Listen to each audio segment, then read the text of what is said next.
Jangan tertipu. Saya sudah mencari yang kayak gitu dari dulu. Udah keliling dunia saya mencari mereka itu. Dan saya bersyukur bisa dipertemukan dengan guru-guru sejati. Dan ketemunya di pasar. Di tempat yang tidak biasa. Karena orang yang semacam itu tidak pernah menampakkan dirinya. Makanya di dalam sebuah hadis qudsi Allah mengatakan, para waliku ada di bawah naunganku. Dan tidak ada yang mengenal seorang wali tanpa seizinku. Karena dia adalah manusia biasa. Tidak tahu apa-apa, tidak bisa apa-apa, tidak punya apa-apa, bahkan tidak merasa sebagai siapa-siapa. Cari yang seperti itu. Maka leluhur kita mengatakan, mencari orang yang semacam itu seperti mencari jejak elang di langit. Susah. Mencari orang yang semacam itu seperti mencari jejak itik di sungai. Susah.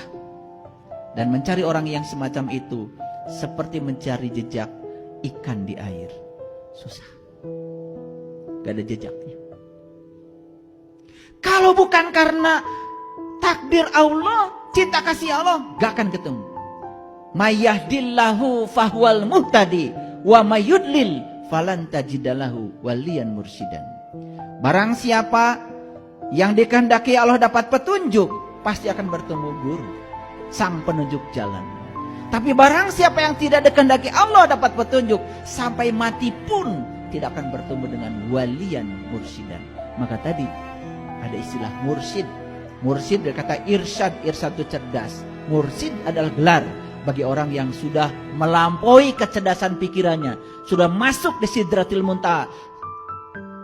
Belajar agamanya sudah bukan imtihan lagi, bukan apal cangkem lagi, tetapi sudah menyatu menjadi darah daging, menjadi akhlak.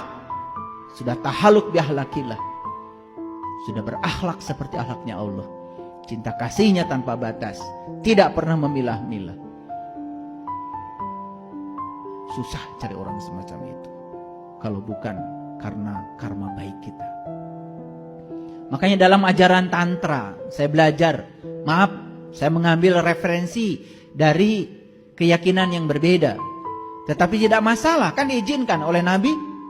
Jangan lihat siapa yang berkata, lihat apa yang dikatakannya. Kan kita sudah dikasih begitu. Sampai Nabi menyuruh kita belajar, sekalipun harus ke negeri Cina. Dalam kitab tantra dikatakan, kamu bisa terlahir di sebuah keluarga yang berkesadaran, berkecukupan, itu karena karma baikmu yang banyak.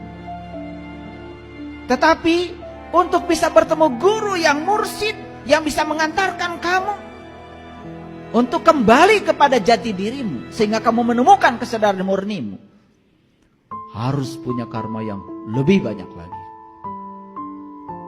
Karma baik, apalagi untuk bertemu dengan Allah, karena sudah diantarkan oleh sang mursyid kepadanya, perlu tabungan kebaikan lebih banyak lagi.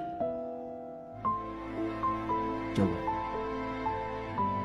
yang pelit, yang hitungan, jangan berharap. Tidak ada simsalabim, tidak ada sesuatu tanpa pengorbanan.